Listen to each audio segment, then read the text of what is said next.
Atitlan est aussi la représentation de l'arrivée de Christophe Colomb en terre d'Amérique et de la fondation de la Nouvelle-Espagne. Christophe Colomb est né en 1451 dans la République de Gênes.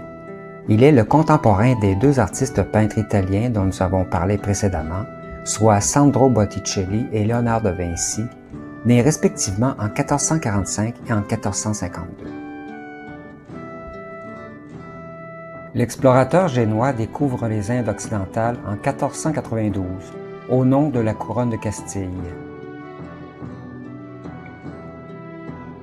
Malgré les apparences, l'or et les richesses ne sont pas les véritables motivations de Colomb à explorer les terres du Nouveau Monde. Son premier vœu est plutôt l'expansion du christianisme.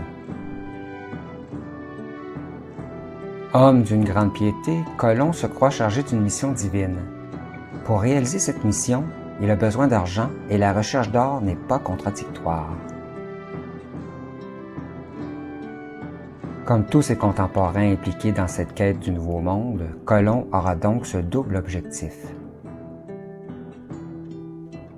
Cette rencontre avec les peuples aborigènes ne se fera pas sans violence dans les décades qui suivront. On peut voir dans Atitlan cette quête frénétique de l'or associée à des génocides par la juxtaposition des coulées de lave de couleur aurifère et celle sanguinolente des eaux du lac. Pour Colomb, le monde se définit de trois manières, naturelle, humaine et divine. Relativement à cet aspect divin, Colomb croit que le paradis se trouve quelque part sur la terre.